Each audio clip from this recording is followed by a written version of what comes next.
Good afternoon or morning or whatever it is for me and Mr. Beasley sitting here by the fire. Just a couple of quick things. Oh, he's trying to get up to get that hair thing out of my hair. You silly goose. He loves to pull things out of my hair.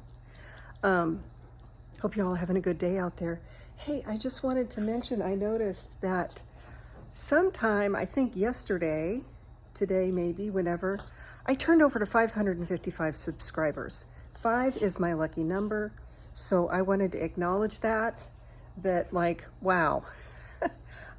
I just resurrected this old channel that I created during COVID, and just to see what might become of it. And I think I had 35 subscribers, which was probably the amount of people that were doing these baking challenges with me during COVID.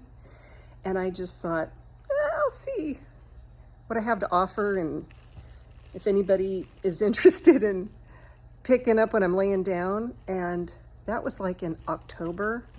Here we are in January, and 555 of you out there are picking it up. A lot more are looking at it too.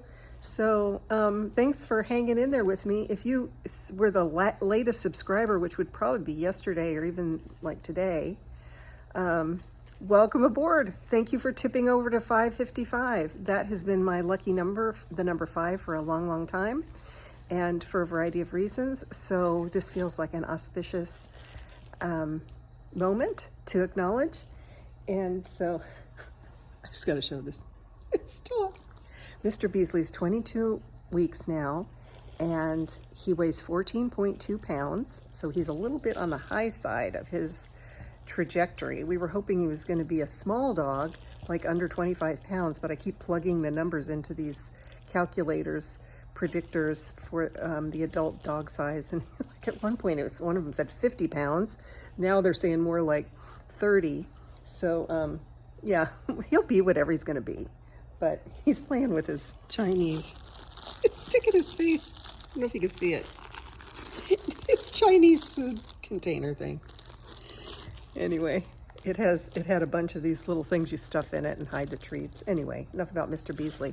So welcome aboard, 555. If you think you might have been the last person, drop me an email, Katie Cool Lady, and I'd like to thank you personally. So it feels exciting to have this number.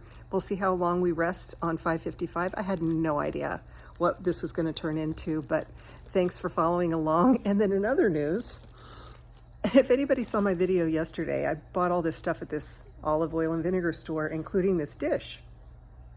And I'm like, okay, that must have some, because it's got all these little, as John called them last night, teeth. And like, okay, that must have something to do with the distribution of the olive oil and vinegar, because and it's a little dipping thing for that. But then we busted it out last night. Oh my God, we had really good meal. And John kept rubbing his bread on that, like as if it was like sanding it off. And I'm like, I'm not quite sure that's how you're supposed to use that. Like maybe just like dip it like that. But then I woke up at 3 in the morning, just like wide awake, and I started obsessing over this dish. Like, why is it that way? Well, joke's on me, because it's not for that. This dish right here, it's like a little PSA, is to grate garlic on. So that's why, see, it has all these little teeth, is that you take a garlic clove and you just rub it across that, and it makes like a mushy garlic, crushed garlic situation. Then you pour your oil over that, and then you have a garlic oil. So that's the point of this thing. Yeah, I couldn't wait till John woke up this morning, because I'm like, I got to tell you, because like, why would you run your bread over this? Oh, he's curious about it now. Why would you run your bread over this to like shred your bread? It didn't make sense. Anyway, I just wanted to share that because it was just kind of funny. All right, he's getting a little bitey. Here, bite your Chinese container. So again, thank you everybody for hanging in there with me, staying along for the ride. 555 strong, and I hope you're having a great Sunday out there. All right, take care.